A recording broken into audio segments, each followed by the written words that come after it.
Hai wapenzi, I hope mko poa kabisa. Karibuni sana jikoni kwetu, na leo katika jiko letu tutakwenda kupika pishi la mlenda ambao tutaweka na majani ya maboga.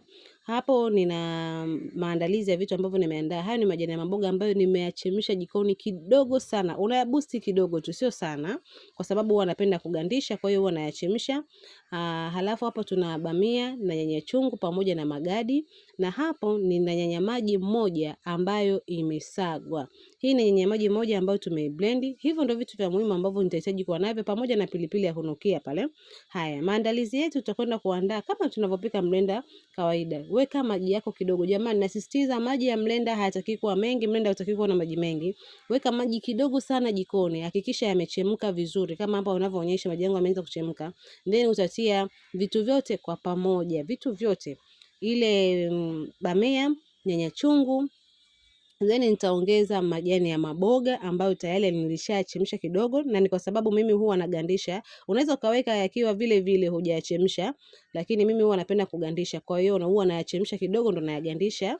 Haya, hapa utaongeza na nyanya maji ambayo tayari tulishai blend pamoja na chumvi. Utaweka chumvi kwa makadirio, kadiria kulingana na mlenda wako unavyopika na jinsi ambavyo unapenda chumvi yako. Baada ya hapo changanya pamoja vyote, kisha umechanganyika vizuri, then utakwenda kupika mlenda wako kwa dakika 7 mpaka 10 na mlenda wako utakuwa tayari umeiva vizuri. Haya, angalia jinsi ambavyo hapo nimeongeza sasa hiyo chumvi kidogo wakati mlenda umeshaanza kuchemka. Nimekadiria tu chumvi kulingana na kiasi cha mlenda wako. Nafikiri mnaona sikuweka maji mengi, kwa mlenda unakuwa vizuri kabisa. Mlenda hautakiwi kuelea kwenye maji. Kuna watu waga wanaikaga maji mengi sana, mwisho wa siku mlenda unakuwa hauvutii. Haya, hapa ni baada ya dakika 10 mlenda wangu unakuwa tayari umeshaiva, na ukiwa umeiva unaonekana kama hivyo, unaona?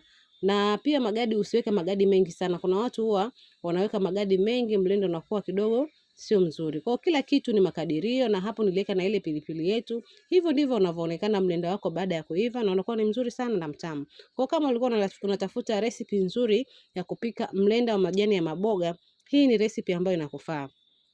Haya, hapo ni baada ya kumaliza. Mlenda wetu ulikuwa ukionekana hivyo jamani, ulikuwa mtamu sana sana sana sana. Hebu jaribu hii recipe ya mlenda wa majani ya maboga. Kama wewe ni mpenzi wa mlenda, utakuja kunishukuru kabisa. Na recipe zitakuja nyingi sana. Tulianza na namba 1 na hii ni namba 2. Kama ambavyo tuliahidiana, tutafundishana vitu vingi vingi vingi. Na recipe za mlenda zitakuwa ni nyingi sana. Hii leo ni namba 2, tutakuja na namba 3 na zaidi na zaidi. Hapo leo tulipika mlenda wa majani ya maboga, na mimi nilisindikiza na ugali, na unaweza ukala na chochote kile ambacho utapenda. Mimi hapa nilikuwa na vile vidagaa vya samaki vya kukaanga. Kwa hiyo ni chochote kile ambacho utapenda wewe. Hii ndio ilikuwa menyu yangu ambavyo niliandaa, lakini kikubwa somo letu lilikuwa ni jinsi ya kupika mlenda. Hicho ndio kitu ambacho tulikuwa tunajifunza. I hope mtakwenda kujaribu na kupata matokeo mazuri. Kwaherini.